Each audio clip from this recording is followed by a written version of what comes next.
tentunya. Kalian semua apa kabar nih teman-teman yang udah tergabung sama kita di dalam Zoom ini? Hari ini Indodax hadir di waktu ngabuburit. Seperti biasa kita share edukasi untuk mendulang profit. Ngabuburit mendulang profit. Keren banget, pas banget padu padannya. Buat teman-teman Indodax yang masih ragu nih, kira-kira saat bulan Ramadan kapan ya waktu terbaik untuk trading? Apakah saat ngabuburit atau bahkan dini hari nih saat sahur nih? Pas banget, kalian cuma perlu ikutin webinar ini sampai selesai. Ya, karena dan gak lupa juga nih, jangan lupa juga kalian ajak teman-teman buat gabung gitu ya. Nah, by the way, selain itu, selain bergabung di webinar ini, aku juga pengen kasih info buat kalian, buat teman-teman nih yang gak mau ketinggalan update tentang Indodax, kalian bisa join ke Telegram kita. Banyak sekali activation di sana, selain diskusi ada juga kuis berhadiah. Oke, aku balik lagi nih. Nah, pas banget kalian cuma perlu ikutin webinar ini sampai selesai kalau misalkan mau ngabuburit dapat profit gitu ya. Oke, kalau misalkan tadi kalian belum tahu nih, aku juga tadi infoin kalau misalkan teman-teman gak mau ketinggalan update tentang Indodax, kalian bisa join ke Telegram kita. Banyak sekali activation di sana, selain diskusi tuh ada juga kuis-kuis berhadiah USDT. Dan sekarang yang gak kalah menarik nih, kalian juga bisa dapat update untuk market outlook di setiap minggunya. Keren banget gak sih? Bermanfaat banget. Dan pastinya tuh kayak kalian ngejar-ngejar nih buat ikutan. Pasti langsung bergabung ke Telegramnya Indodax sekarang juga. Nah, nyambung juga ke tema webinar kita hari ini, yaitu trading waktu sahur sebenarnya untung atau buntung. Setelah dapat market outlook tuh, kalau misalkan kalian bergabung di Telegramnya Indodax, nah langsung deh pastiin waktu terbaiknya untuk trading, dijamin profit menanti gitu ya. Oke, kalau gitu langsung aja kita bahas tentang trading waktu sahur untung atau buntung bersama para expert dalam dunia trading. Yang pertama nih ada Kak Dimas Aura dari Pejuang Kripto. Halo Kak Dimas. Halo Kak, halo teman-teman semuanya. Halo. Nah, berikutnya aku juga mau ngundang ada yang dari Bandung nih, ada Kang Agus dari Cryptois. Halo Kang Agus.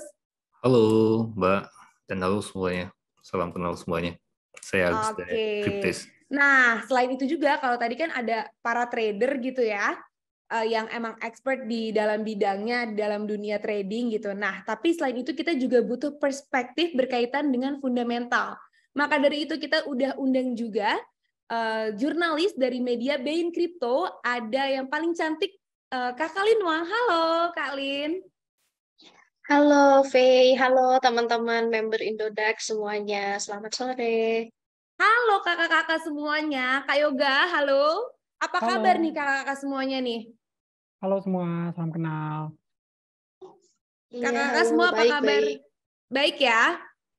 Baik-baik, semua aman. Oke. Baik. Selain para suhu, pakar percuanan kripto, aku juga mau menyapa Crypto Boy dan Crypto Girl nih. Teman-teman dari crypto community yang sudah bergabung bareng kita di sini melalui online. Halo semuanya, boleh dinyalain dulu kameranya nih sebagai simbolis semangat yang menyala untuk sharing edukasi di webinar kita kali ini. Boleh ya? Dinyalain dulu semuanya kameranya. Hai. Hai, hai. Ih, keren banget deh. Semuanya boleh nyalain kameranya dulu.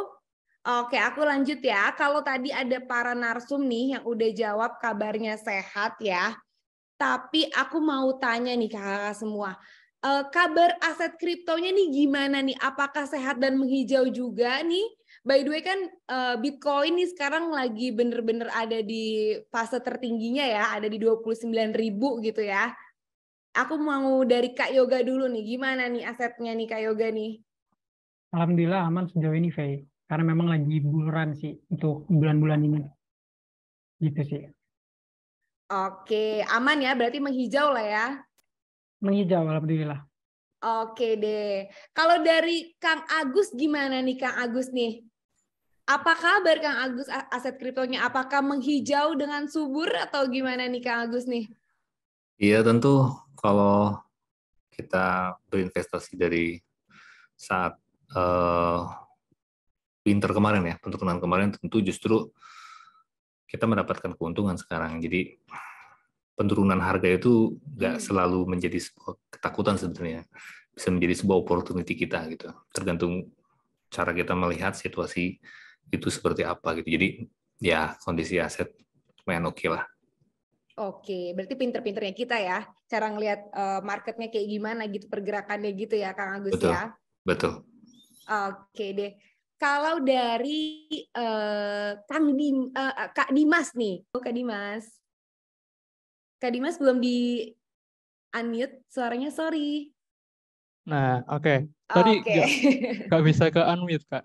Oke. Oke, sejauh ini alhamdulillah masih hijau ya. Kalau lebih tepatnya kembali hijau. Soalnya kan aset-aset saya yang di portofolio investing itu kan sejak bulan kemarin itu kan sempat merah ya berbulan-bulan, namun saya pakai strategi yang dollar cost averaging, jadi saya tiap bulan tuh beli terus, dan alhamdulillah sekarang udah mulai hijau, jadi udah nggak merah lagi kayak gitu. Oh, berarti setiap bulan tuh di hold aja gitu ya, dibeli terus, tapi ternyata sekarang emang peruntungannya lagi bagus gitu ya. Jadi lagi hijau gitu marketnya. Bener ya Kak Dimas ya? Ya, jadi kalau teman-teman di sini yang investing ya, jadi solusinya atau metode yang paling tepat, yang paling bagus sih sebenarnya dollar cost averaging. Jadi kita nggak perlu musingin harga sekarang ada di berapa, teman-teman cukup alokasikan uang aja tuh tiap bulan, beli aja seberapa gitu yang teman-teman bisa mampu beli, nanti otomatis harganya tuh bakalan averaging harganya kan bakalan semakin rendah ya. Jadi kalau sekarang itu ada kenaikan ya, sekarang adalah momen yang teman-teman bisa lihat portofolionya udah pada hijau kayak gitu.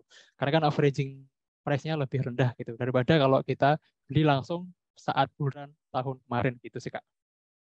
Oke deh. Nah, kan tadi udah pada jawab semua tuh ya, aset kriptonya ya nggak bad-bad banget lah gitu ya. Ada hijau-hijaunya lah dikit gitu. Nah, sebelum kita masuk nih, kita open discussion, aku mau bacain dulu skema untuk webinar kita. Kali ini akan ada 3 sesi, di mana sesi yang pertama ini adalah sesi perspektif, di mana masing-masing perwakilan akan memberikan perspektifnya mengenai pertanyaan yang diajukan oleh moderator. Nah, moderator akan memilih perwakilan community mana yang lebih dulu menjawab. Jadi misalkan pertanyaan pertama aku kayaknya untuk pertanyaan pertama Kak Yoga dulu yang jawab gitu. Berarti nanti Kak Yoga yang jawab. Nah, selanjutnya akan ada sesi interaktif. Di sesi interaktif ini merupakan sesi giveaway untuk peserta webinar Trading for Living. Jadi akan ada 5 peserta yang terpilih berkesempatan untuk bertanya kepada para speakers. Setelah itu akan diberikan hadiah dengan total 1 juta berbentuk saldo wallet USDT. 1 juta rupiah berbentuk saldo wallet USDT. Nah, selain hadiah uang tunai, akan ada juga nih hari ini emang spesial banget, ada juga waste bag merchandise dari community CryptoAce ya. Jadi untuk 5 orang pemenang yang terpilih, selain dapat uang tunai, akan dapat merchandise dari CryptoAce juga. Wow, keren banget. Oke, kalau di sesi yang terakhir adalah sesi kolaboratif. Di sesi kolaboratif ini sebenarnya sama aja kayak sesi perspektif, tapi perwakilan akan jadi gini, aku akan memberikan pertanyaan dari sebuah case atau sebuah kasus nih yang akan dijawab oleh para speakers gitu ya. Oke, sebelum masuk ke sesi pertama, aku mau bacain juga do and done dari webinar hari ini. Jadi yang pertama, setiap peserta wajib menuliskan nama _ asal community. Atau jika kalian belum tergabung ke dalam community manapun, kalian bisa tulis nama _ asal kota kalian. Setiap peserta yang bergabung bersama kita melalui online harus menyalakan kameranya ya, teman-teman semuanya ya. Sebelum dipersilakan oleh moderator untuk berbicara, seluruh peserta wajib menyalakan fitur mute audio. Nah, pada sesi interaktif, peserta yang ingin ikutan giveaway dan bertanya harus menekan terlebih dahulu fitur raise hand. Jadi nanti fitur raise hand-nya ditekan dulu, nanti akan ada tim dari kita yang memilih gitu ya. Oke, itu dia do and done-nya. Sekarang kita masuk ke sesi pertama. Aku mau tanya bagaimana perspektif masing-masing nih. Oke, dari pertanyaan pertama, apakah ada perbedaan trading di saat bulan Ramadan dengan trading di 11 bulan lainnya? Aku mau dari Kang Agus dulu yang jawab nih. Kang Agus gimana nih kira-kira nih? Oke, kalau buat saya pribadi ya, buat saya sih nggak ada perbedaan ya. Karena kalaupun kita mikirnya ada perbedaan waktu karena ada bulan puasa, toh di negara-negara lain yang juga sedang melaksanakan ibadah puasa ini juga waktunya nggak bersamaan gitu ya. Kecuali bumi ini datar, semua bersamaan mungkin nggak berpengaruh gitu. Tapi karena waktunya kan dia berbeda ya, jadi saya pikir nggak terlalu berpengaruh. Mungkin yang agak sedikit berpengaruh mungkin lebih ke psikologi atau emosional kita di saat trading. Karena kalau misalkan kita teman-teman lagi puasa, mungkin ada yang kurang konsen atau bagaimana, itu tergantung balik lagi ke teman-teman gitu. Mungkin lebih memilih waktunya bukan karena kondisi pasarnya, tetapi kondisi kitanya gitu. Karena kalau kondisi pasar sih menurut saya kalau di kripto nggak ada perbedaan ya. Berarti dinamikanya bisa berubah kapanpun gitu. Kita mau masuk kapan tuh kan tergantung kondisi pasar gitu. Jadi bukan karena kondisi situasi keadaan kita lagi puasa gitu. Itu aja. Berarti bukan karena bulannya di bulan apa, tapi tergantung nih kondisi pasarnya lagi seperti apa gitu ya, Kang Agus ya. Betul. Oke deh, keren banget. Nah, kalau gitu aku mau nanya perspektifnya dari Kak Dimas dulu nih. Kak Dimas gimana nih kira-kira perspektifnya? Apakah ada perbedaan trading saat Ramadan nih dan 11 bulan lainnya? Ada perbedaan nggak sih Kak Dimas? Oke. Kalau menurut saya dan saya pribadi sih nggak terlalu terpengaruh ya Kak terkait gaya tradingnya baik itu di bulan Ramadan maupun di 11 bulan yang lainnya. Soalnya kan market crypto kan 24 jam dan 7 hari nonstop ya. Dan juga cakupannya kan global.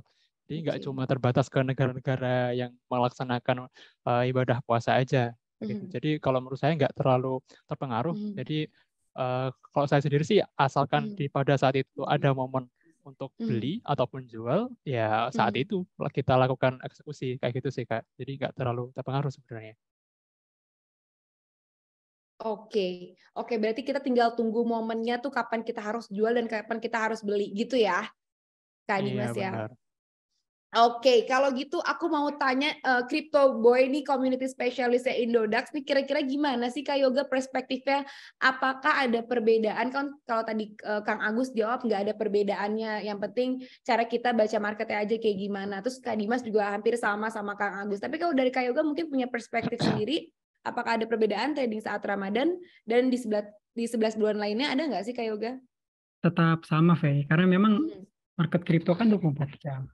Jadi sebagai keputusan untuk membeli ya balik lagi ke tipe teman-teman nih, tipe style gimana, itu yang utama. Terus kalau memang yang memperbedakan mungkin dari waktunya ya, kalau bulan Ramadan seperti kita mau sahur, tradingnya kan itu di pagi hari ya, kemungkinan itu market kan sangat bagus ya kalau di market crypto di pagi hari. Begitupun kalau misalnya ketika pas kita buka puasa itu kan jam 6 sore. Dan itu pun bertepatan bersamaan dengan closing candle time frame 4 jam nih. Kalau teman-teman tahu closing candle time frame 4 jam kan itu jam 7 malam ya. Nah, teman-teman tinggal cari nih momentum candlestick yang terkonfirmasi buat teman-teman lakukan pembelian. Kayak gitu sih, Pak. Tapi berarti kalau dari Kak Yoga ada perbedaan sedikit nih ketika Ramadan itu ngambil kesempatannya saat waktu sahur kan pagi-pagi tuh saat candlenya udah terbentuk gitu ya Kak Yoga ya. Jadi ada perbedaan di saat candlenya terbentuk itu kalian bisa beli di saat itu gitu ya Kak Yoga. Betul, persamaan dari time frame 4 jam dan 1 hari. Karena itu bertepatan untuk closing candle-nya teman-teman. Nanti mungkin saya akan present untuk closing candle seperti apa aja gitu. Oke, kita tungguin Kak Yoga. Kalau gitu aku mau nyambung ke pertanyaan selanjutnya dulu nih. Kalau tadi kan udah tuh perspektif dari para trader kan ya. Nanti akan ada pertanyaan juga untuk Kak Linwang gitu ya. Nah, aku mau nanya dulu nih untuk pertanyaan selanjutnya, gimana sih perspektif masing-masing tentang time frame terbaik untuk trading saat bulan Ramadan? Apakah benar saat ini market menghijau karena harga aset kripto naik? Aku mau mulai dari Kak Lin dulu nih. Kak Lin mungkin bisa jawab pertanyaan aku dulu yang kali ini. Silakan Kak Lin. Oke, terima kasih kesempatannya, Faye. Kalau dari segi fundamental atau dari segi news sendiri, mungkin ini bukan karena Ramadan juga ya gitu, tapi melainkan karena ada sentimen dari krisis perbankan di Amerika Serikat. Mungkin nilai plusnya yang lain itu juga karena kan ada pemberitaan sumbernya dari Amerika Serikat kan kalau kripto itu mostly. Jadi kalau misalnya di Amerika Serikat itu kan zona waktunya tuh 11-12 jam di belakang kita gitu kan. Jadi kalau yang mungkin kita biasanya nggak sahur, kita baca beritanya jam 8 atau jam 9 pagi. Nah, sekarang kita bisa baca beritanya jadi subuh nih jam 3, jam 4 gitu kan, jadi lebih karena update gitu bertepatan ya, sama Kak? betul karena jam-jam sahur gitu kan. Nah, terus jadi bisa menambahkan juga nih strategi trading yang udah disampaikan sama Mas Yoga tadi sebelumnya kan. Mungkin ada teman-teman yang pingin tradingnya jam 6 pagi kayak gitu. Jadi sebelum masuk sebelum enter posisi gitu kan, buka posisi bisa mempersiapkan dulu nih strategi tradingnya seperti apa. Dan juga kan kalau dari berita itu kan kita bisa shortlisting nih gitu kan, kayak koin-koin apa sih yang kira-kira dia hari ini tuh pergerakannya akan fluktuatif gitu kan, yang menarik lah ininya pola-polanya seperti itu. Intinya tuh harus up to date, tapi tetap harus didasarin sama teknikal juga gitu ya Kak Linwangnya. Jadi nggak bisa cuma baca berita doang, tapi kita juga harus tahu nih pergerakannya kira-kira di berita ini kayak katanya lagi fluktuatif, tapi sebenarnya ini potensinya untuk kayak gimana sih untuk kita ngambil keputusan apa sih dalam trading kita gitu ya Kak Lin ya. Iya, betul. Kalau gitu aku mau, tadi Kak Lin udah jawab, aku mau tanya ke Kak Dimas nih. Kak Dimas kalau dari perspektif trader tuh gimana sih Kak? Apakah time frame terbaik untuk trading saat bulan Ramadan? Apakah benar saat ini market menghijau karena harga aset kripto ini lagi naik-naiknya nih Kak Dimas nih? Oke, jadi kalau kita bicara time frame kan kaitannya dengan jangka waktu trading kita ya. Kalau menurut saya time frame itu bukan hubungannya dengan saat Ramadan atau tidak, tapi hubungannya dengan jangka waktu kita. Jadi misalkan ya, kita tuh tipe trader yang scalping gitu ya. Ya kita pakai time frame yang relatif kecil, misalkan 1 jam ke bawah, 30 menit atau 15 menit. Terus kalau yang day trading mungkin bisa pakai time frame yang yang sedang gitu ya, 1 jam atau 4 jam. Lalu kalau yang lebih ke swing atau yang investing atau yang agak jangka panjang itu pakai time frame yang lebih gede gitu. Jadi menurut saya time frame sih hubungannya dengan jangka waktu kita. Nah, jangka waktu ini sih disesuaikan dengan profil resiko kita sih. Kita mau tradingnya itu jangka pendek atau jangka panjang kayak gitu sih. Dan keseringannya sih kalau jangka pendek itu akan semakin terjadi bias atau makin terjadi banyak false signalnya juga. Dan sebaliknya kalau kita tuh tradingnya itu agak jangka panjang itu probabilitasnya itu justru lebih besar gitu sih. Kalau dari time frame ya. Oke, berarti time frame juga berpacunya itu ke gaya trading kita gitu ya Kak Dimas ya. Berarti nggak cuma harus ngeliatin time frame-nya aja, tapi kita harus menyesuaikan juga. Kita kira-kira pakai style yang kayak gimana sih tradingnya. Oke deh. Nah, kalau gitu aku mau tanya ke Kang Agus dulu nih. Kang Agus gimana sih kira-kira melihat ini gitu time frame terbaik untuk trading saat bulan Ramadan? Apakah bener nih saat ini karena marketnya tuh lagi hijau, harga aset kriptonya tuh naik semuanya gitu, Kang Dimas. Kang Agus, hampir salah aku. Ya, untuk time frame, kalau saya selalu, walaupun saya mau scalping, mau swing, mau trading jangka pendek gitu atau menengah, tetap saya akan pertama lihat itu time frame mingguan, harian dulu gitu kan, untuk menentukan tren besarnya kemana gitu kan. Kalau kita udah tahu tren besarnya arahnya kemana, baru kita bedah lagi ke time frame yang lebih kecil. Jadi kalau saya, semua time frame buat saya penting gitu. Kalau buat saya ya, semua time frame saya akan perhatikan. Karena apa? Kadang-kadang di time frame kecil terlihat seperti naik, tapi kita nggak ngeh gitu ya, nggak ngeh bahwa time frame besarnya sebenarnya udah over gitu ya, udah over. Akhirnya kita kejebak gitu ya. Banyak yang seperti itu. Jadi kalau saya lebih menyarankan masalah time frame, baik itu di bulan Ramadan atau lainnya, buat saya semua time frame itu penting ya, untuk menentukan arah jelasnya dulu secara skala besarnya gitu kan. Baru kita bedah posisinya di lebih kecil, time frame kecil, untuk menentukan waktu yang paling tepat kita masuk. Oke, dibedah dulu untuk menentukan waktunya tuh kapan yang paling tepat nih kita untuk masuk, untuk beli atau jual aset kita gitu ya, Kang Agus ya. Betul. Oke, kalau dari Kak Yoga punya perspektif lain nggak sih Kak Yoga terkait ini Kak? Bener gak sih ada perbedaan saat bulan Ramadan karena tuh marketnya lagi menghijau dan harga aset kripto tuh lagi naik semua nih Kak Yoga nih? Kalau dari saya sih balik lagi tergantung stylenya nih teman-teman, apakah tipe scalping, swing, day trade, apa position trade. Nah, mungkin langkah awalnya dari teman-teman di sini lebih tahu dulu nih profil resikonya. Apakah mau lebih cepat dengan initial trading jangka pendek, apakah mau santai dalam investasi jangka panjang gitu kan. Mungkin kalau untuk time frame sendiri, ya kalau untuk swing teman-teman bisa menggunakan time frame 4 jam dan 1 hari. Tapi kalau untuk time frame investasi jangka panjang, teman-teman bisa menggunakan time frame weekly dan 1 hari. Jadi ada kedua time frame penggabungan untuk menganalisis market itu sendiri. Nah, yang tentang perbedaannya sih untuk pada bulan Ramadan ini ya tentunya ya itu memanfaatkan momentum ketika kita lagi sahur, bangun, ketika ada momentum kita beli gitu. Itu lebih manfaat kita ketika di bulan Ramadan ini. Mungkin kayak gitu sih, Faye. Oke, semuanya tuh hampir sama sih jawabannya kalau aku rangkum tadi adalah gaya sesuai gaya kita masing-masing gitu ya. Jadi time frame itu tergantung kita stylenya tuh tradingnya tuh kayak gimana nih. Oke. Nah, by the way, pertanyaan di atas tadi, ini market menghijau karena harga aset kripto lagi pada naik-naiknya nih. Itu ada korelasinya dengan current issue yang belakangan ini beredar, yaitu kasus Silicon Valley Bank, Silvergate sampai dengan goyahnya Credit Suisse. Secara nggak langsung nih memicu naiknya harga kripto.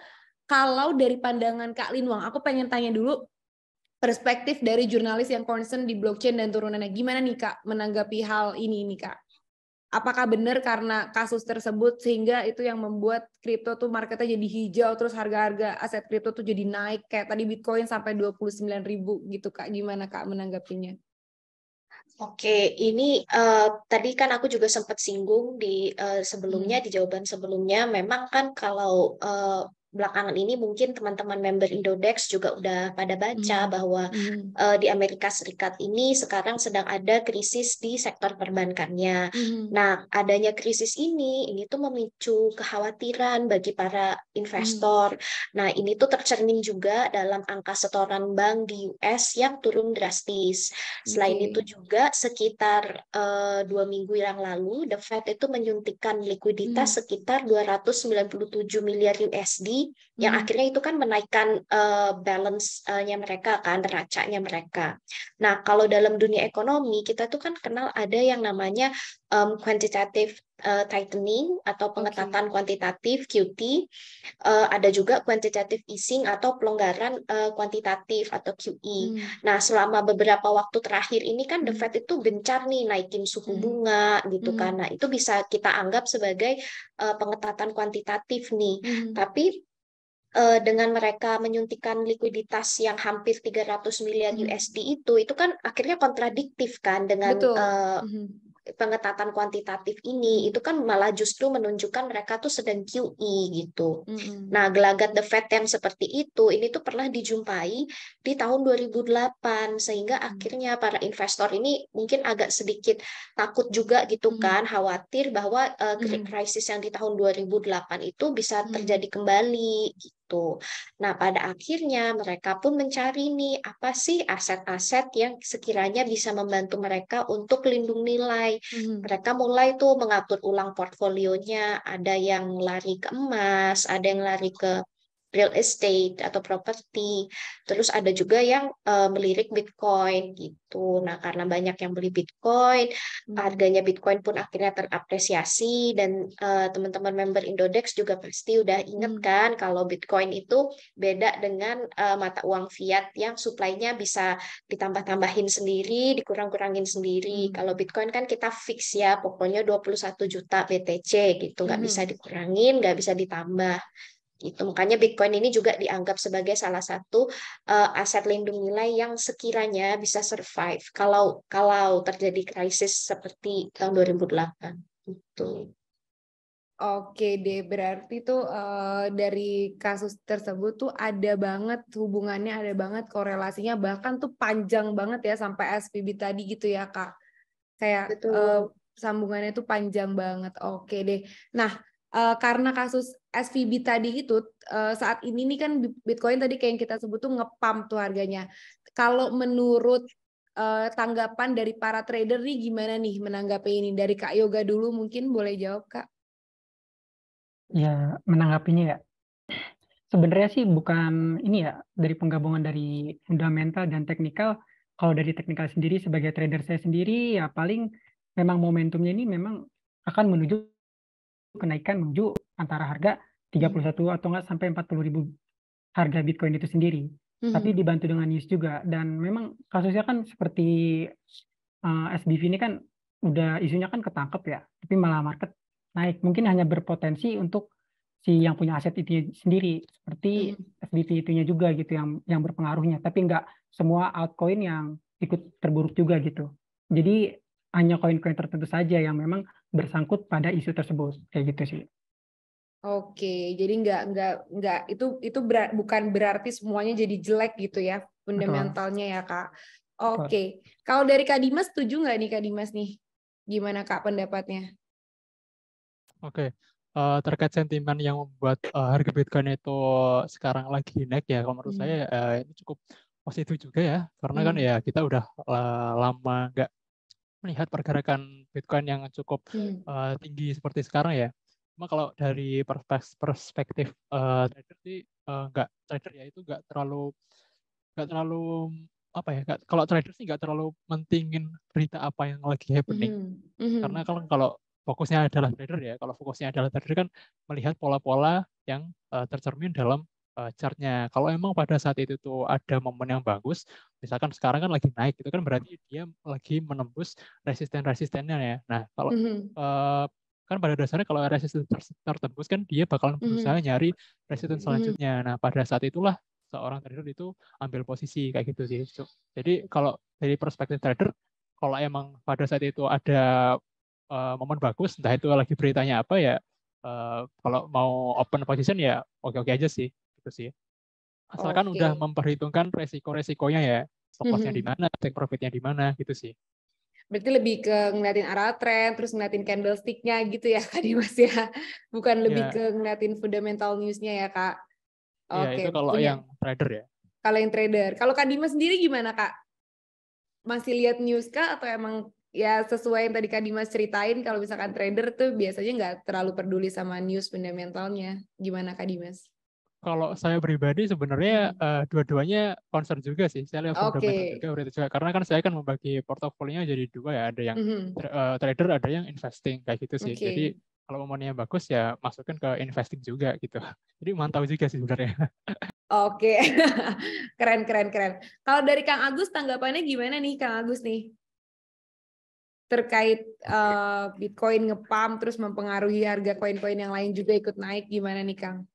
Dari pandangan trader. Saya lihat sih begini, semakin tahun itu tingkat kesadaran manusia tentang Bitcoin gitu ya, terus semakin banyak. Yang dulu mungkin melihat Bitcoin itu sebagai apaan sih gitu kan. Tapi sekarang mulai banyak orang yang mengerti maksud dan tujuan Bitcoin itu untuk apa gitu. Beberapa kali kita bisa melihat pada situasi genting itu Bitcoin menjadi salah satu option untuk lindung nilai ya, seperti yang Mbak Lin tadi katakan gitu. Bahkan di saat pandemi COVID juga Bitcoin menjadi instrumen yang paling cepat recover-nya ya dibandingkan yang lain. Di saat pasar Wall Street jatuh dan banyak instrumen keuangan jatuh, Bitcoin bisa pulih sangat cepat gitu dan lebih gitu ya dari titik jatuhnya gitu. Jadi itu membuktikan bahwa Bitcoin ini menjadi salah satu pilihan gitu ya. Karena memang contoh misalkan begini ya, beberapa tahun yang lalu juga pernah terjadi di sebuah negara ya, di Iran, ada isu bahwa Iran akan berperang dengan negara lain gitu. Tentu masyarakatnya menjadi panik gitu karena situasi perang itu pasti struktur ekonomi itu perbankan semua akan mati total gitu, akan dipergunakan untuk perang. Maka banyak orang yang berbondong-bondong gimana nih sana saya ngamanin uang saya gitu kan, aset saya gitu kan. Pilihannya mungkin ada beberapa ya, nggak mungkin keadaan perang beli properti, ngapain juga gitu kan. Beli emas kalau duitnya puluhan miliar, ratusan miliar, mau bawanya gimana gitu kan. Sangat beresiko. Maka banyak yang berpikir bahwa Bitcoin menjadi satu-satunya option untuk mengamankan aset kita secara aman gitu dalam situasi genting. Karena kita nggak akan bisa dikontrol oleh siapapun gitu ya. Bahkan kita hanya cukup mengingat private key kita di kepala kita gitu, kita tinggal terbang ke negara lain gitu kan, nggak bawa baju, celana doang gitu kan. Kita bisa cairin negara itu gitu kan, aset kita, tanpa kita takut ada apa-apa gitu. Jadi Bitcoin ini memang mulai disadari oleh banyak orang sebagai satu instrumen untuk keamanan apa namanya, nilai mereka. Mungkin saya boleh share screen ya? Boleh dong, boleh dong Kang. Silakan, ini silakan. Ya. Oke, saya akan coba share screen. Chart aja sih. Ini tuh chart di mana Bitcoin ini, sebentar ya. Ini kan di tahun 2017 gitu ya, dia pernah membuat banyak orang tiba-tiba apa sih Bitcoin itu, tiba-tiba dia naik gitu, tapi dia dihajar oleh berita buruk di semua media ya, saya ingat betul semua negara, di India terutama gitu, di China, bahkan di Indonesia sendiri pada saat ini di tahun 2017 2018 ini ketika Bitcoin mulai naik ini, banyak berita dari media mainstream yang isunya negatif tentang Bitcoin, sehingga orang banyak melepas Bitcoin lagi dan akhirnya harga coinnya jatuh gitu. Lalu dia mulai naik lagi gitu ya ke sini. Pokoknya saya sambil cerita gitu biar teman-teman yang lain juga mungkin tahu.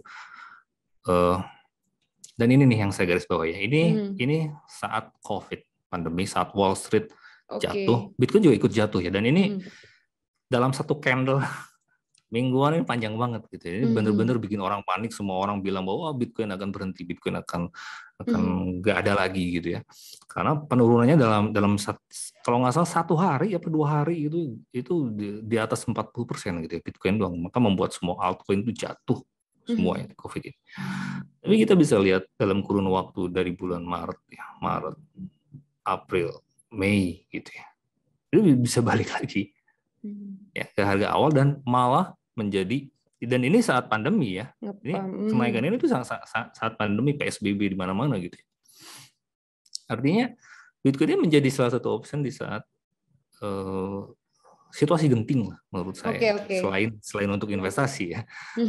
Karena di saat inilah Bitcoin menjadi satu-satunya aset gitu ya. Mungkin komoditas, kalau mau disebut komoditas gitu ya. Yang kenaikannya jauh lebih tinggi gitu dibanding emas, dibanding yang lainnya gitu ya.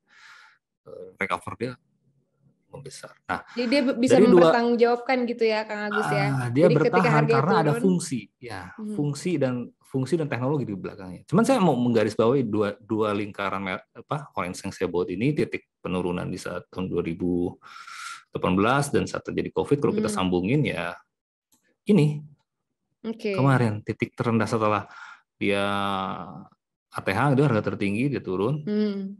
Di sini memang harus udah pasti dia mantul gitu ya. Mantul karena apa? Karena ini tuh dua kejadian penurunan sangat besar gitu ya dalam waktu yang singkat dan bertahan. Tentu berarti di sini ada histori pembelian yang sangat besar. Ya. Dan di sini pasti tertahan. Nah, ya, ditambah berita ya, dan saya juga nggak mungkin bicara terlalu ini karena entah kenapa selalu berkaitan gitu ya antara teknikal dan news itu seolah-olah dia saling membutuhkan gitu. Oke deh Kang Agus. Oke, thank you so much Kang Agus, sudah dijelasin detail banget lagi penjelasannya. Nah, aku mau lanjut lagi nih bertanya ya. Aku mau lanjut lagi ke pertanyaan selanjutnya karena nih kita kan balik lagi ke bulan Ramadan, trading waktu sahur itu sebenarnya untung atau buntung. Karena saat bulan Ramadan masyarakat dunia yang menjalankannya lebih aktif pada tengah malam hingga waktu sahur, adakah pola yang berubah dalam dunia trading nih? Dari kakak-kakak nih semuanya gimana sih menjawab pertanyaan ini? Mungkin bisa dari Kak Dimas duluan nih. Silakan Kak Dimas.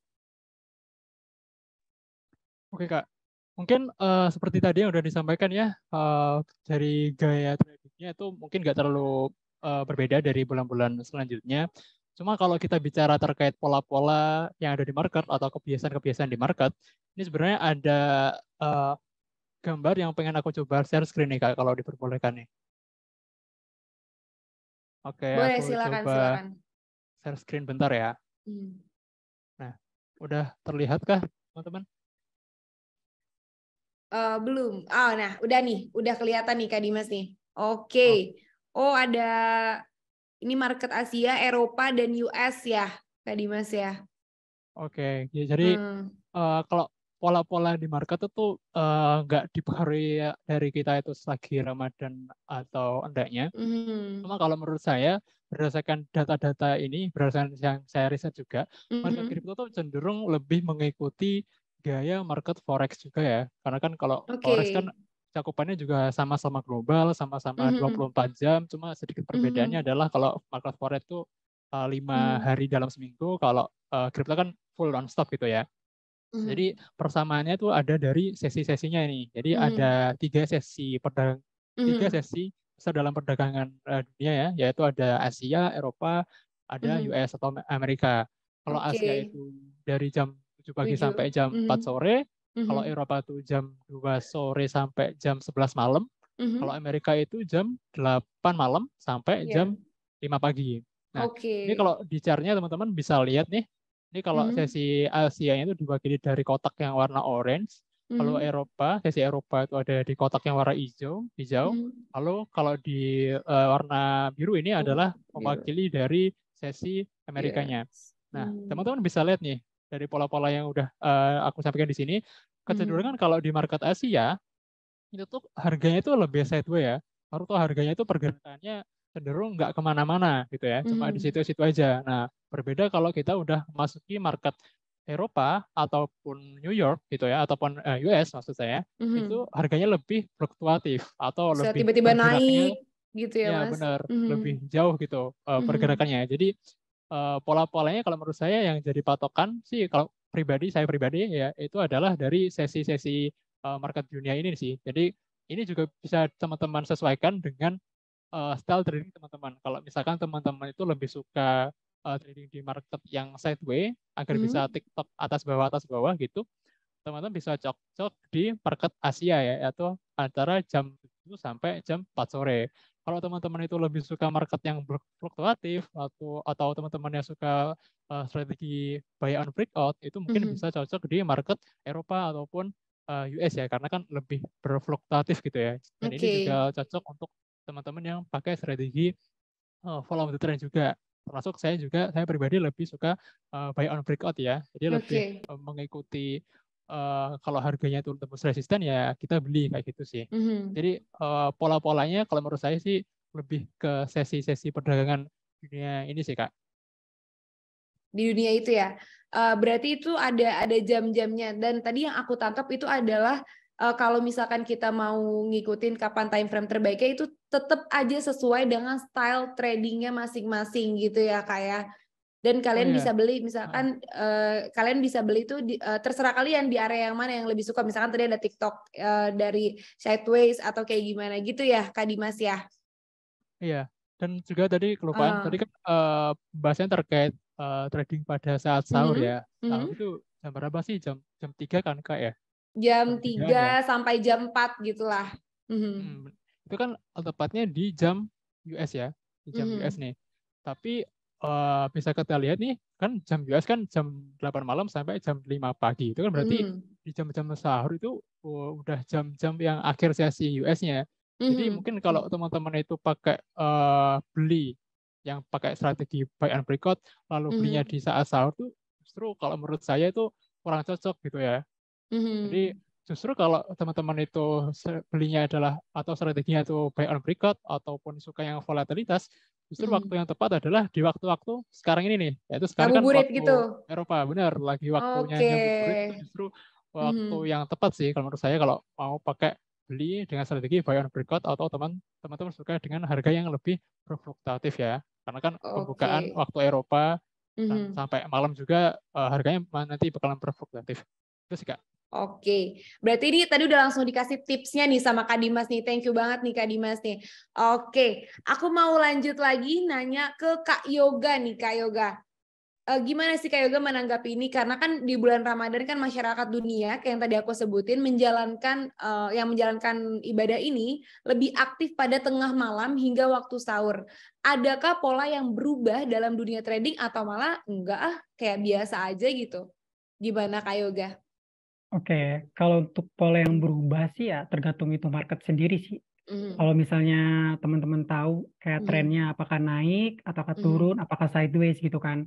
Kalau trennya naik berarti positif buat kita masuk posisi gitu kan. Kalau misalnya posisi downtrend kita lebih teman-teman lebih antisipasi gitu kan untuk melakukan pembelian karena bukan masalah waktu pagi ataupun sore ataupun buka bersama atau gimana, tapi diidentifikasikan dulu market ini dalam cenderung uptrend atau downtrend gitu. Kalau misalnya teman-teman nggak tahu nih secara basic nih, secara trend nggak tahu arah tren naik ataupun turun, teman-teman hanya fokus mungkin dollar cross averaging aja, beli di area support, kalau breakout support beli lagi di area support.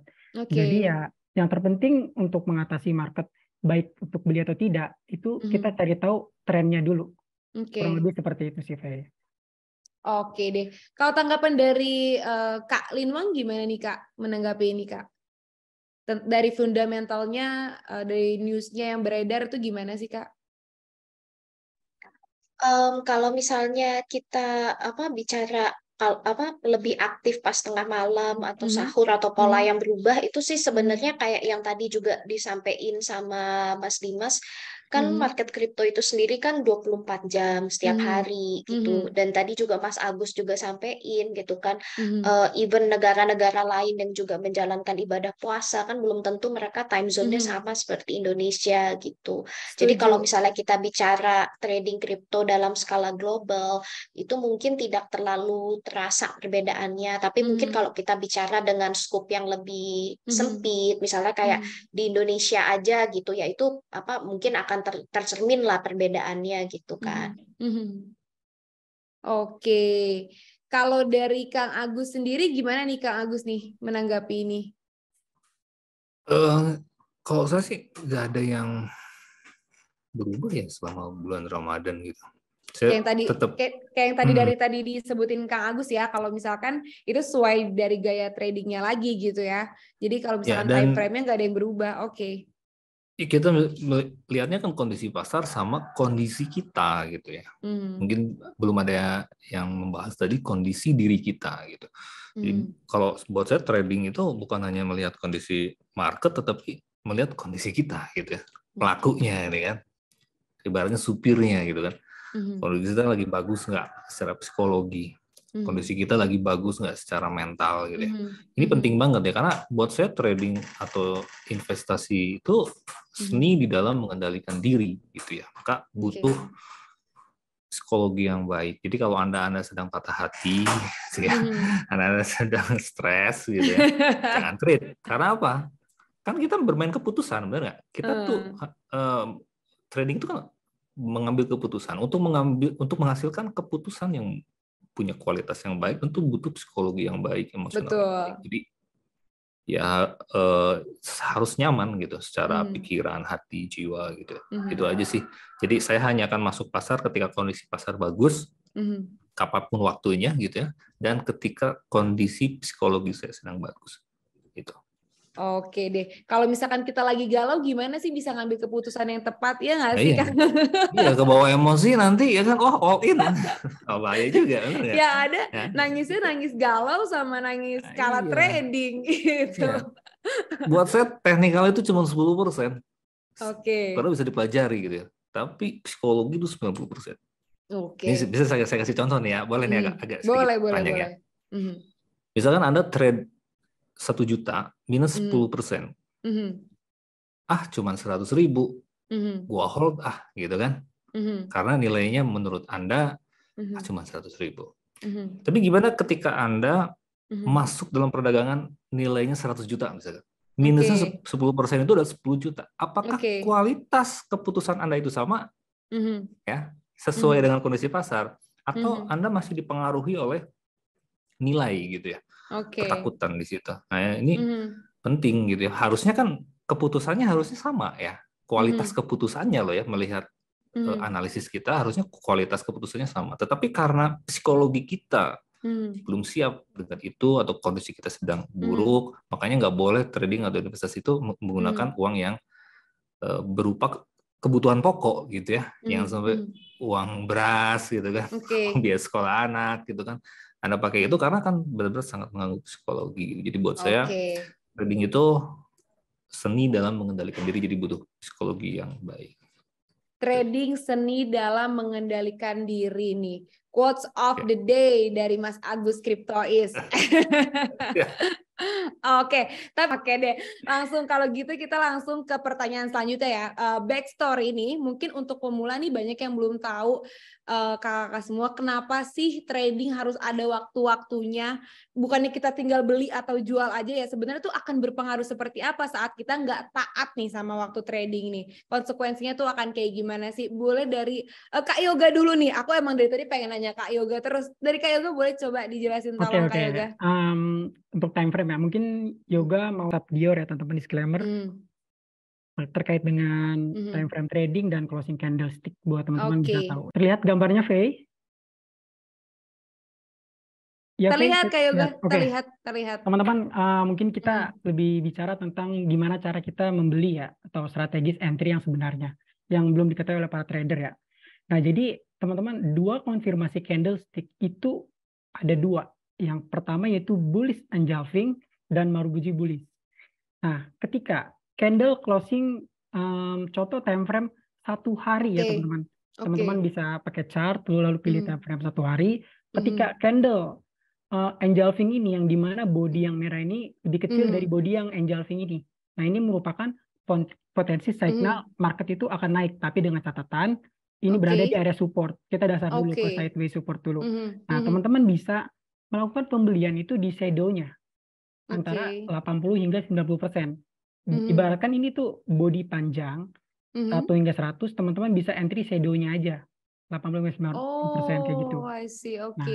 Next kita ke Marufuji bullish, sama aja teman-teman. Yang memperbedakan adalah dia hanya konfirmasi seperti hammer, doji ataupun shooting star ya. Jadi di mana sama aja Marufuji bullish ini bodinya lebih tinggi dari body sebelumnya. Dan ini ada potensi signal bahwa market itu akan bullish. Jadi teman-teman bisa beli ketika candle ini sudah terbentuk. Paham ya? Nah, jadi kalau misalnya time frame 1 hari kan jam 7 pagi ya, WIB ya, closing candle. Nah, teman-teman bisa mencari outlook market yang memang sudah terkonfirmasi candlestick sebagai pembelian kita. Nah, yaitu di jam 6 pagi. Nah, bisa membeli 1 jam sebelum pergantian candle di jam 6 pagi. Ataupun yang di bawah kan ini sebelum nih. Yang di atasnya sudah. Berarti kita bisa beli di sebelum jam 6 pagi gitu. Ya, berarti itu antara 5.45 kah atau gimana Kak Yoga? Jam 6 pagi sih, karena jam 7 kan itu pas, kan jam 6 pagi pas tuh. Jam 6 pagi pas, memastikan supaya valid teman-teman. Kalau misalnya kita beli sekarang nih, candlestick sudah terbentuk candle hijau tinggi. Sedangkan candlestick ini closingnya jam 7 pagi besok gitu kan. Kalau kita beli sekarang takutnya nanti malah dibanting jadi hammer gitu. Jadi sumbunya aja itu lebih beresiko.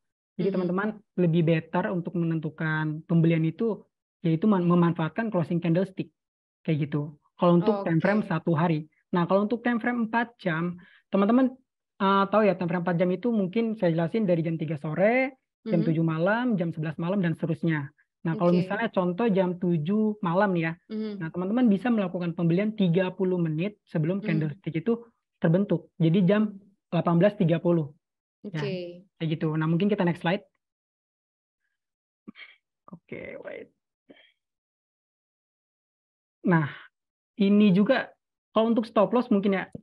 Kalau untuk stop loss teman-teman, ini ibaratkan kan body tinggi yang tebel ya. Ya, jadi teman-teman udah beli nih di area atas ini nih. Nah, stop loss itu di dasar ya teman-teman. Ibaratkan seperti tembok tinggi, teman-teman dapat di harga atas, lalu tembok bawah itu dasarnya sebagai stop loss teman-teman. Tapi sejauh ini kalau misalnya teman-teman nemu candlestick konfirmasi seperti ini, itu harus ada di area mana yang terkuat, yaitu di area support untuk dalam keadaan sideways, lalu uptrend untuk berada di higher low, lalu untuk downtrend berada di lower low. Ketiga itu aja dulu, cari konfirmasi candlestick dengan 3 trend tersebut kayak gitu. Nah, ini gambarannya sedikit ya teman. Jadi kalau untuk terkonfirmasi hammer atau doji, Marufuji bullish, stop loss-nya di sini, stop loss 1 dan stop loss 2. Nah, kalau engulfing tetap di bawah candle body kayak gitu. Kita next slide. Nah, ini untuk time frame trading dalam waktu 1 hari ya. Tadi balik lagi, market crypto kan closing kan jam 7 pagi. Jadi teman-teman tinggal nyari candlestick konfirmasi dari beberapa market crypto jam 6 pagi untuk melakukan pembelian kayak gitu. Ini 1 hari dan ini 4 jam. Nah, 4 jam sendiri, ini 4 jam ya kayak gue ya. Yep. Ini closing berarti candle-nya dari jam 11. Kalau misalkan ini closing candle-nya berarti di jam segini kita bisa beli ya untuk teman-teman pemula ya. Ya, betul. Dengan catatan candlestick yang tadi sudah terbentuk ya teman-teman. Jadi tetap disclaimer, teman-teman tinggal riset dulu aja gitu. Nah, ini kesimpulannya mungkin teman-teman bisa lihat untuk time frame 1 jam, 15 menit sebelum pergantian candlestick, 4 jam 30 menit, daily 1 jam sebelum pergantian candlestick jam 6 pagi, dan untuk weekly itu 6 jam sebelum pergantian candlestick yaitu jam 1 pagi pada hari Senin. Kurang lebih seperti itu, Faye. Jadi tetap disclaimer, teman-teman bisa riset sendiri aja gitu. Kalau memastikan candle ini akan melanjutkan apa tidak. Gitu sih, Faye. Dan tetap pakai gaya tradingnya masing-masing. Kayak yang tadi Betul. para speaker sudah obrolin gitu ya, Kak Yoga ya. Kalau tadi itu gaya tradingnya Kak Yoga, tapi belum pasti kalau misalkan yang lain juga akan sama. Tapi kalau misalkan mau ikutin boleh, asal bior dan pahami teknikalnya. Ya. Betul. Mungkin tambahan sedikit catatan ya teman-teman. Jadi mungkin bisa ditulis nih. Untuk area sideways, teman-teman beli di area support. Untuk uptrend, teman-teman bisa beli di higher low. Untuk downtrend, teman-teman bisa beli di lower low. Jadi kalau misalnya kita beli di lower high, otomatis market akan melanjutkan penurunan. Nah, teman-teman bisa mengalami kerugian gitu kan kalau misalnya teman-teman nggak tahu nih titik lower high ini sebagai resiko bakal market itu akan turun. Kayak gitu, Faye. Oke, nanti untuk yang ketinggalan sesi webinar ini juga akan diupload nih Kak Yoga nih, ya nggak sih? Kayak yang udah ada nih di YouTube kita, di YouTube Indodax tuh akan diupload. Jadi kalau misalkan yang ketinggalan bisa nonton ya sesi untuk webinar hari ini di YouTube-nya Indodax gitu.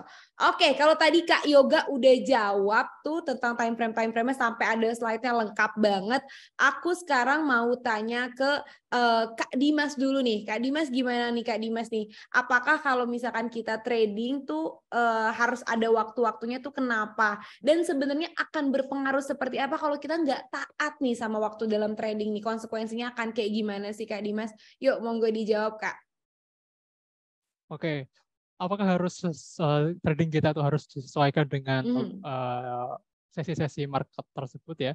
Itu kalau menurut saya pribadi sih sebenarnya enggak juga ya, meskipun tadi sudah saya sampaikan market itu sebenarnya ada sesi-sesinya loh. Nah, tapi apakah harus trading di waktu-waktu tersebut? Nah, kalau menurut saya pribadi sih enggak juga. Cuma sesi-sesi yang saya jelaskan tadi itu cuma sebagai apa ya, pendukung probabilitas saja. Jadi mungkin kalau kita tuh tradingnya di waktu Eropa atau Amerika, terus kita pakai strategi yang buy and breakout, itu mungkin probabilitasnya lebih besar gitu aja sih. Tapi apakah harus? Itu enggak juga, karena kan momen kan kita nggak tahu ya dia itu terjadi di waktu market apa. Jadi kalau menurut saya sih masih sesi-sesi tersebut atau jam-jam tersebut tuh pengaruhnya itu cuma dari probabilitas saja. Kalau memang teman-teman di sini adalah pengen probabilitasnya tuh lebih gede, ya silakan pakai jam-jam yang mungkin tadi udah dijelaskan gitu aja sih. Dan itu juga pengaruhnya ke style trading masing-masing sih. Mungkin kalau jam-jam yang tadi saya sampaikan tadi sih pengaruhnya adalah mungkin yang tradingnya adalah scalping ataupun day trading. Cuma kalau yang swing sih nggak terlalu terpengaruh juga sih. Kalau saya pribadi, saya juga sebenarnya kan juga swing juga kan. Saya justru nggak terlalu pakai tuh jangka-jangka waktu atau sesi-sesi tersebut, karena kalau swing kan kalau memang pada saat itu ada momentum ya eksekusi saat itu juga sih. Gitu sih. Jadi apakah harus? Nggak juga. Kalau lagi ada momen berarti nggak harus ikutin time frame-nya gitu ya. Tapi time frame itu bukan sebagai acuan, cuma kayak apa ya, kayak agenda kita. Kalau misalkan kita lagi mau beli itu waktu-waktunya di mana sih gitu. Oke, kalau dari tadi kan udah Kak Yoga udah jawab, terus Kak Dimas juga udah jawab. Kalau Kang Agus gimana nih Kang Agus kira-kira nih? Apa sih Kang Agus konsekuensinya kalau kita nggak taat sama waktu trading Kang Agus? Kalau nggak taat waktu trading sih nggak terlalu ini ya. Karena itu tadi, karena kalau buat saya trade itu bisa kapan aja, situasi market dan nggak bisa dijadwal gitu ya. Kalau menurut saya, kalau saya gitu. Tapi yang justru harus diwaspadai itu kita melanggar tingkat kemampuan emosional kita. Kalau lebih ke psikologi lagi, balik lagi ke psikologi gitu ya. Kalau kita melanggar kemampuan psikologi kita, maksudnya kita belum siap dengan nominal besar gitu ya, pikirannya kita udah trading dengan nominal besar, karena itu butuh jam terbang juga gitu ya. Butuh jam terbang.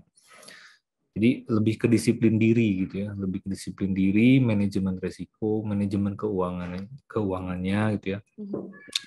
Membagi dana saat trading itu berapa gitu kan. Komitmen dengan plan kita gitu, ada namanya rencana di dalam trading. Maksudnya kalau karena trading itu pasti ada salahnya gitu ya. Karena nggak ada trading itu yang nggak pernah loss gitu ya. Pasti semua trader itu pernah loss. Kalau rumusnya pasti semua trader itu pernah loss, berarti ada yang namanya manajemen risiko dan ada yang namanya plan. Kalau saya sedang loss, dalam posisi A saya harus apa? Posisi B saya harus apa? Posisi C saya harus apa? Jadi harus punya master plan. Nah itu yang mesti ditaatin gitu. Menurut saya. Jadi nggak bisa begitu terjadi sesuatu kita belum punya apa namanya rencana gitu. Saya mau ngapain? Apakah saya punya aturan misalkan, saya maksimal cut loss di 3% deh misalkan. Ya kita harus patuhi gitu ya. Atau saya mau nge-hold deh untuk yang koin ini, jenis-jenis koin A, B, C, D gitu. Jadi yang paling penting kita bikin dulu master plan trade kita tuh seperti apa gitu. Dan kita nggak boleh ngelanggar itu. Itu sih kalau saya. Kalau tadi itu kita harus sesuaiin dulu sama trade plan-nya kita gitu ya, Kang Agus ya. Kalau dari Kak Linwang nih Kak, kira-kira tuh gimana sih Kak kalau ngelihatnya dari news fundamental nih, kalau misalkan time frame itu kita trading itu tuh sebenarnya ada nggak sih fundamental news yang menyatakan kalau misalkan trading tuh harus ada waktu-waktunya dan akan ada konsekuensi kalau kita nggak mentaatinya, Kak Linwang? Silahkan Kak. Kalau di market kripto sendiri untuk tradingnya sih saya sepakat ya dengan tadi yang udah disampaikan sama Mas Agus, sama Mas Dimas juga, sama Mas Yoga. Itu memang nggak ada time frame yang saklek banget gitu kan. Kita tuh bisa trading di time frame mana aja sesuai dengan style trading kita masing-masing kayak gitu. Jadi dan saya sepakat banget tadi yang disampaikan sama Mas Agus, yang kalau kita tuh bener-bener mau yang benar-benar perlu ditaati itu bukan jam-jamnya nih, tapi si investment plan kita gitu kan, trading plan kita itu yang harus kita taatin. Karena kan banyak banget tuh sering yang misalnya mereka tuh sebenarnya udah salah jalan nih, si trading plan-nya udah keluar dari trading plan, tapi karena kondisinya loss mereka nggak berani cut loss.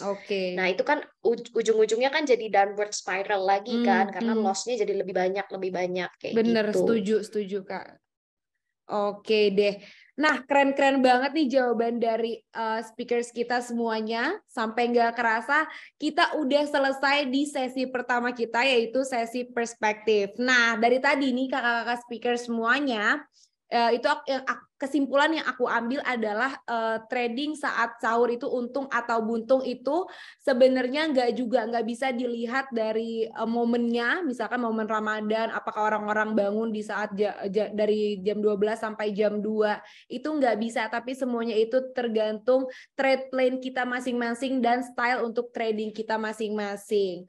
Oke, kakak-kakak speaker semua, tadi nih teman-teman Indodax atau teman-teman yang udah bergabung di dalam webinar kali ini, teman-teman community, udah banyak yang nyalain fitur raise hand-nya. Artinya kalau kayak gitu kita udah masuk ke sesi kedua, yaitu sesi interaktif. Teman-teman yang mau dapat hadiah caranya gampang banget, kayak yang tadi aku bilang, udah ngerti semuanya nih, udah langsung nyalain fitur raise hand, keren. Dan jangan lupa nanti kalian bisa langsung bertanya kepada para speakers hari ini dan harus sesuai dengan temanya ya. Jadi temanya itu yaitu trading saat sahur untung atau buntung. Nah, jadi teman-teman yang nanti dipilih sama tim kita bisa langsung nyalain kameranya dan langsung bertanya, memberikan pertanyaannya kepada siapa. Oke, siap ya? peserta pertama yang berkesempatan bertanya dan dapat hadiah nih. Kira-kira siapa ya? Langsung aja kita lihat.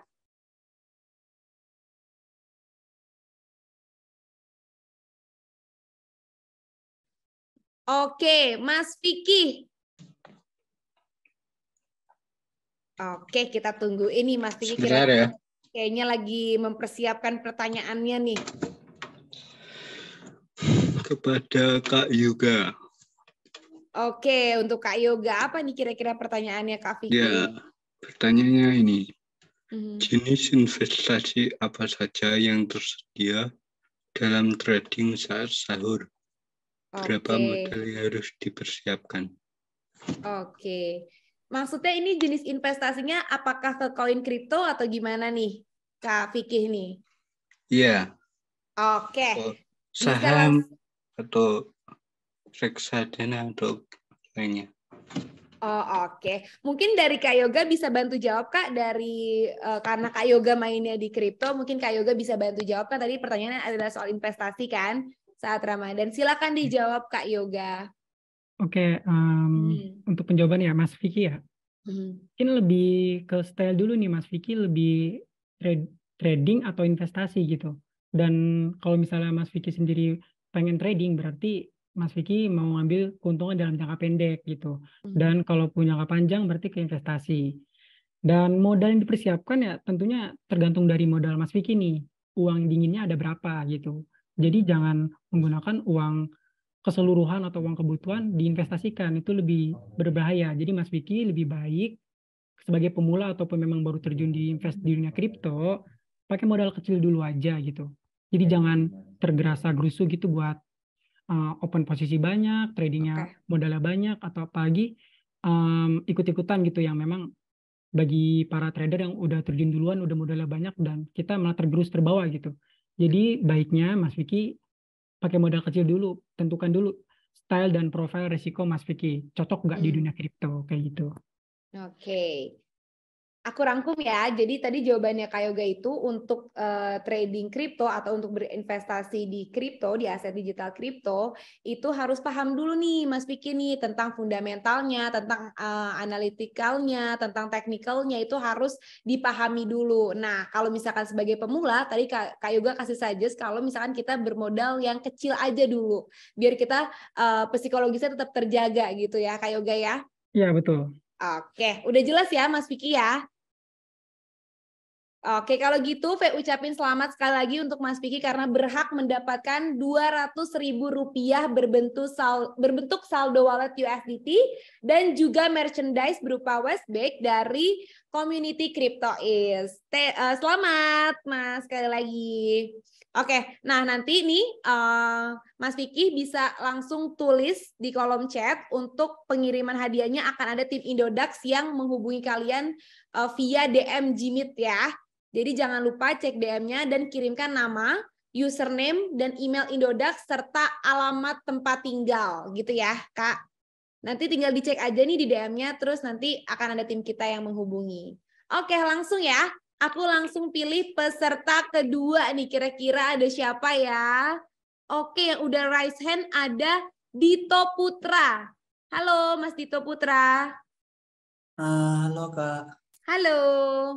Wow, kayaknya udah familiar ya kita ya. Mas Dito ini sering datang nih teman-teman webinar, sering datang ke workshop kita. Jadi teman-teman webinar kalau misalkan ada di sekitar Jakarta bisa datang juga ke workshop di kantornya Indodax. Oke, Mas Dito silakan. Silakan pertanyaannya untuk siapa? Saya mau nanya sama Kak Yoga. Oke. Bagaimana sih Kak Yoga itu kalau awal membangun dan juga mengelola portofolio trading dalam jangka yang panjang? Juga apakah ada prinsip manajemen risiko khusus yang diterapkan dalam portofolio sampai saat ini? Mungkin itu sih. Oke, silakan Kak Yoga, silakan langsung dijawab. Untuk money management ya, Kak Dito ya. Sebenarnya teman-teman ya sebelum berinvestasi lebih baik sih jangan jangka pendek dulu sih, jadi jangka panjang dulu. Nah, cara mengelolanya itu ya teman-teman bisa menggunakan dollar cost averaging gitu. Jadi teman-teman tentukan dulu jangka waktunya dalam berinvestasi, cara mengelola aset juga kan. Nah, jadi mungkin teman-teman bisa membeli beberapa aset kripto, jangan hanya satu aset saja, supaya meminimalisir kerugian. Dan tadi apa pertanyaan lagi yang terkait dengan itu untuk mengelolanya? Nah, untuk mengelolanya tentunya teman-teman ya invest aja setiap bulan dari gaji berapa persen diinvestasikan terus-menerus. Jadi secara konsisten gitu. Karena kan kita kan supaya dapat tambahan pemasukan dari kerja dan dari hasil aset investasi. Karena investasi itu penting teman-teman sebagai tambahan income kita untuk jangka panjang dan aset masa depan. Tentunya kita kan nggak selamanya untuk bekerja. Kita manusia pasti ada masa kita lelah ataupun badan kita untuk masa tua tidak kuat lagi dalam bekerja. Jadi teman-teman penting sekali berinvestasi untuk supaya teman-teman kedepannya aman dan pensiun ataupun dana pendidikan anak bisa terjaga. Kayak gitu sih. Oke, apalagi investasinya investasi kripto, tapi didasari dengan tadi fundamental dan teknikal juga gitu ya Kak Yoga ya. Oke, Mas Dito kira-kira udah jelas ya? Oke, kalau Mas Dito udah jelas, saya ucapin selamat sekali lagi dan Mas Dito berhak mendapatkan Rp200.000 dalam bentuk saldo wallet USDT dan juga merchandise dari CryptoIS ya. Nah, nanti akan ada tim Indodax yang hubungin Mas Dito nih untuk via DM di Google Meet kita. Jangan lupa cek DM-nya dan kirimkan nama.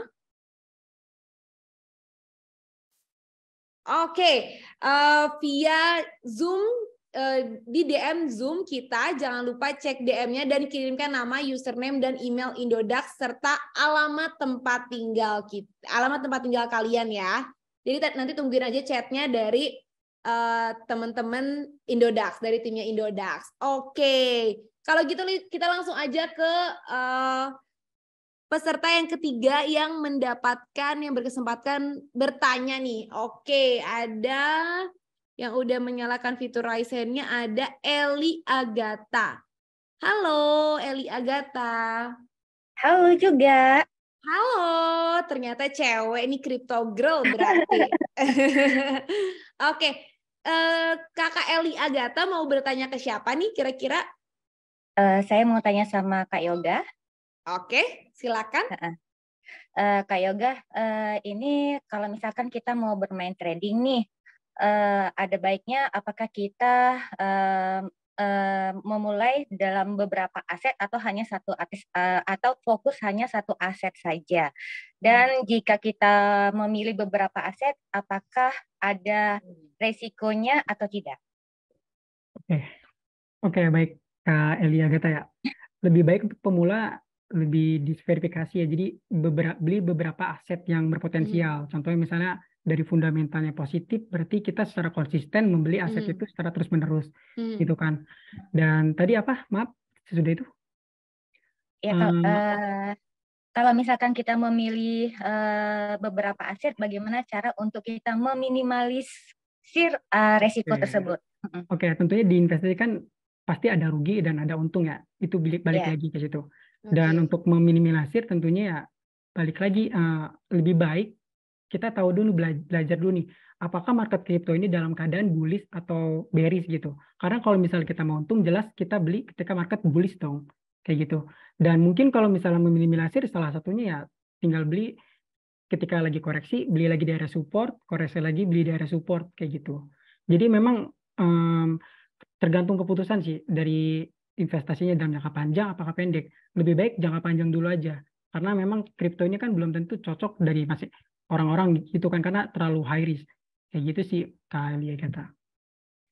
Dan tentunya dari edukasi juga perlu.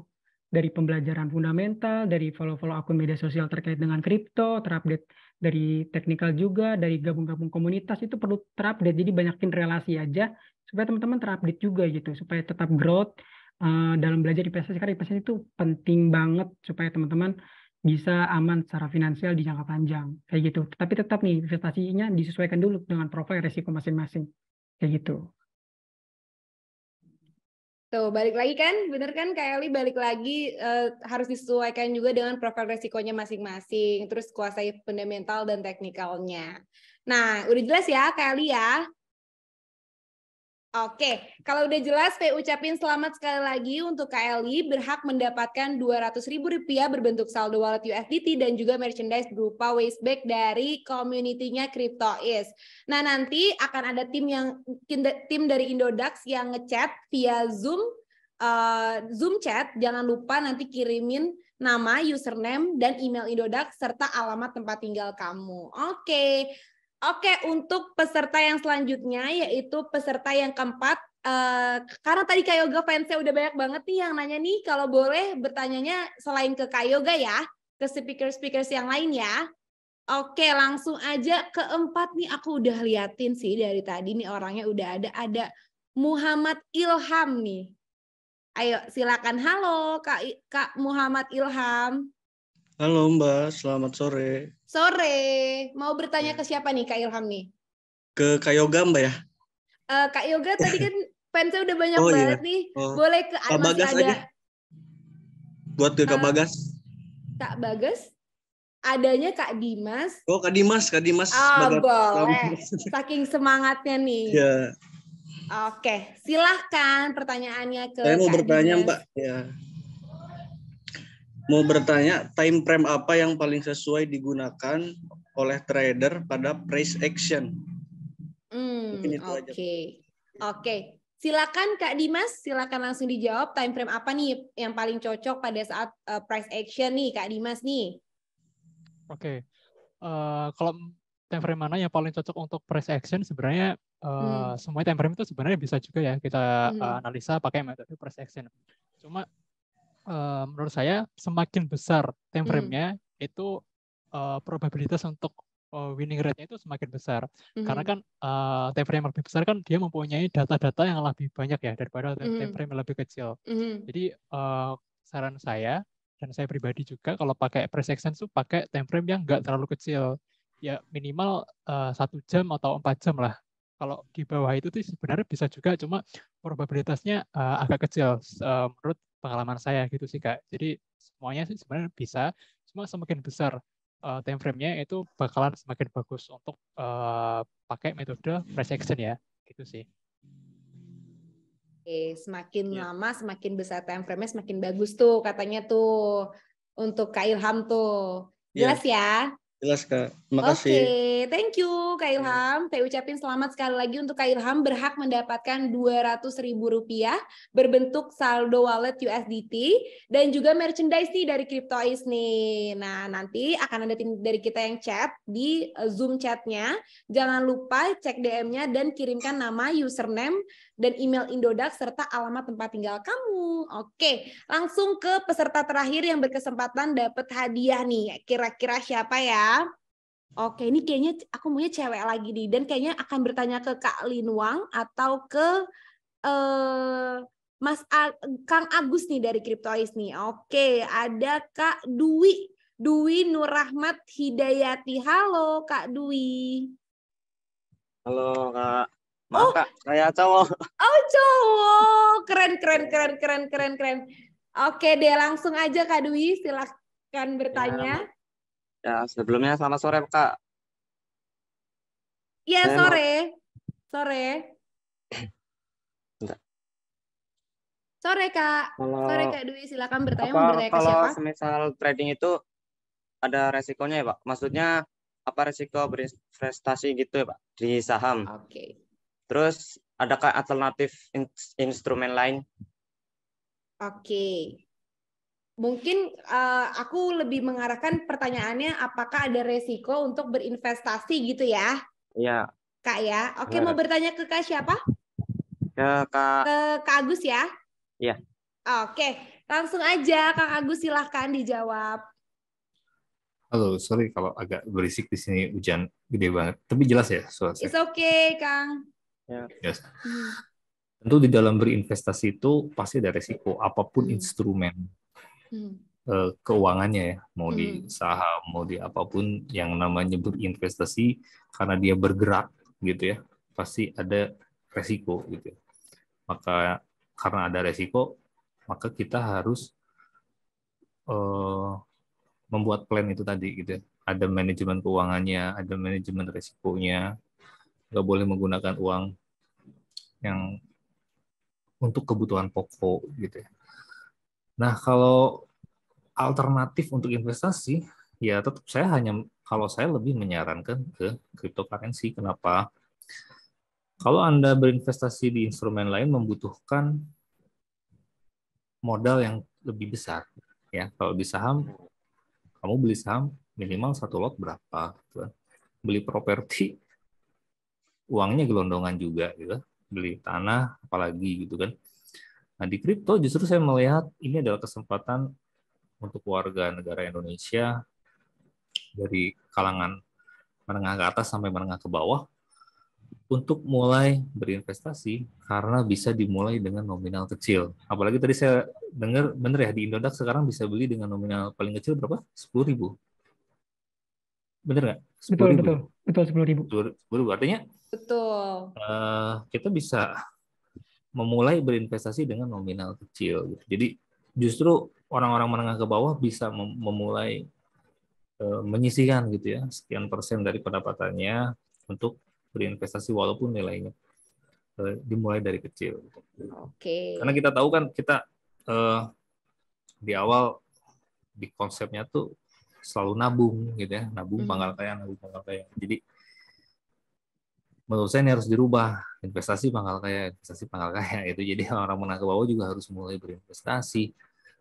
Dan di cryptocurrency ini punya kesempatan untuk berinvestasi dengan modal yang dijangkau oleh semua orang. Oke. Jadi menurut saya lebih baik di cryptocurrency. Oke deh. Thank you udah ya, udah kejawab ya Kak pertanyaannya ya, Kak Dwi tadi. Oke, saya ucapin selamat sekali lagi. Kak Dwi berhak mendapatkan Rp200.000 berbentuk saldo wallet USDT dan juga merchandise nih, pas banget dari Kang Agusnya juga dari CryptoIs. Nanti bisa langsung bales chat dari tim kita, tim Indodax, dan kirimkan nama, username, email Indodax serta alamat tempat tinggal kamu ya. Oke. Sekarang kita langsung masuk ke sesi terakhir nih, yaitu kolaboratif. Nah, aku akan kasih case nih. Gimana sih tanggapan dari para speakers menanggapi case ini? Aku langsung bacain ya. Pandangan menurut ahli, Catherine Gao dari IG Markets mengungkapkan bahwa tidak ada yang namanya time frame paling akurat yang bisa diterapkan semua trader. Pasalnya, setiap jenis perdagangan memiliki kerangka waktu terbaiknya masing-masing. Gimana sih nanggepin case tersebut nih dari para speakers? Mungkin aku mau ke Kak Lin Wang dulu nih. As a media nih melihat current issue, melihat case ini tuh gimana sih Kak? Iya, Faye, itu aku cukup sepakat sih dengan statementnya itu tadi. Yang mengungkapkan tidak ada yang namanya time frame paling akurat gitu kan. Nah, jadi kembali lagi itu banyak aspek-aspek lain yang lebih penting untuk diperhatikan selain time frame. Kayak tadi disebutin sama Mas Yoga, tentuin dulu tuh style investasi kalian kayak gimana.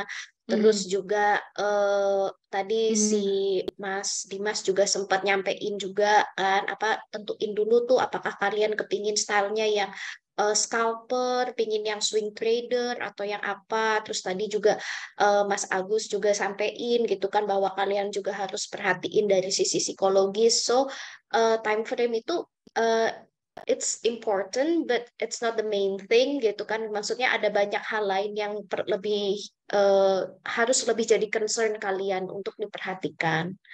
Kayak gitu sih. Jadi ya, anything can be good but also can be bad. Jadi itu tergantung sama perencanaan kalian masing-masing. Setuju banget Kak Lin.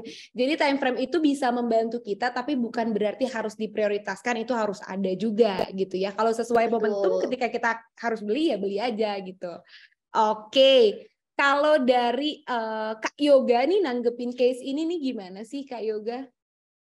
Ya betul sih, dari time frame memang nggak semua tuh terlalu akurat. Tapi kalau untuk mengambil keputusan beli, berarti teman-teman tinggal fokus aja fundamental dan aset project yang ada di koin itu sendiri gitu.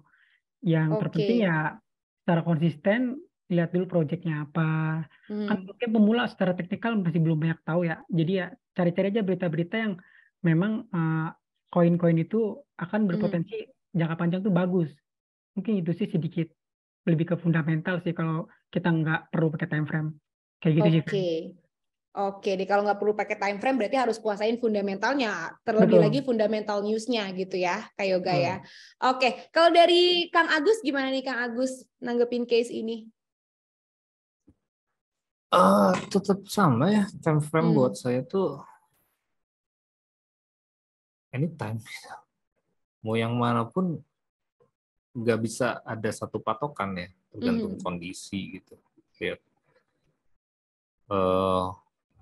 Kadang-kadang time frame 1 menit pun penting buat saya. Ya, gimana tuh? Saya masuk gitu. Mantap. Ya, time frame 1 menit itu juga penting buat saya gitu. Kadang-kadang gitu ya, pada situasi tertentu misalnya. Ya, buat saya semua time frame penting gitu. Jadi nggak ada yang khusus atau apa, lihat situasi aja. Dan saya mau ingetin teman-teman untuk berinvestasi ya, selain teknikal, fundamental, teman-teman harus mampu melakukan research terhadap proyek tersebut. Apa proyeknya, siapa timnya, use case-nya nanti akan banyak yang menggunakan atau tidak gitu. Itu sangat penting untuk berinvestasi jangka panjang. Jadi harus update news, gitu, harus masuk ke community-nya, mencari tahu proyek ini apa, siapa developernya, siapa pengembangnya, siapa auditornya, berapa likuiditas yang dia sediakan gitu. Karena kelebihan di kripto itu kita bisa melihat itu jauh lebih transparan daripada instrumen keuangan yang lain. Gitu. Kalau uang kertas kan kita nggak bisa tahu ya. Berapa jumlah uang kertas yang ada itu kita nggak bisa tahu. Likuiditasnya sebenarnya berapa kita nggak tahu. Itu kalau di saham sama kita nggak tahu karena database-nya konvensional. Tetapi kalau di cryptocurrency kita bisa lihat smart contract-nya. Datanya ada gitu. Menurut saya banyak hal yang perlu disiapkan selain time frame aja gitu untuk trade, terutama research terhadap proyek tersebut. Gitu. Oke, thank you Kang. Kalau tadi katanya tuh time frame nggak ada yang paling akurat, tapi kalau menurut Kang Agus tadi time frame 1 menit pun itu aja bisa jadi penting. Nah, artinya semuanya itu tergantung nggak ya dari tradingnya masing-masing lagi gitu ya Kang ya.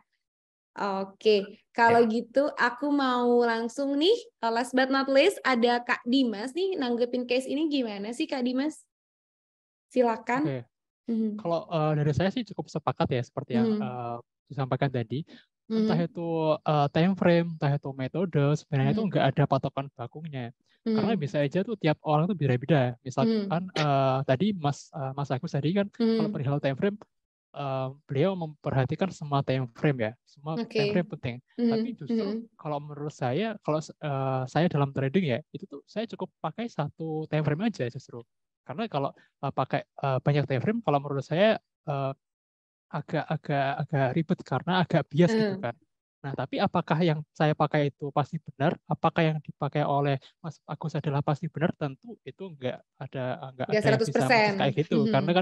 Karena prinsipnya adalah ya teman-teman mungkin bisa dicoba kedua-duanya. Pilih yang paling profitable bagi teman-teman. Karena dalam trading adalah yang penting itu bukan kita pakai time frame berapa, kita pakai metode apa, tapi kan yang paling penting adalah hasil akhirnya, apakah profitable atau enggak. Kalau yang dipakai teman-teman profitable-nya yang pakai semua time frame, ya silakan pakai itu. Kalau pakai yang satu time frame aja, ya silakan pakai yang itu. Intinya di hasil akhirnya sih.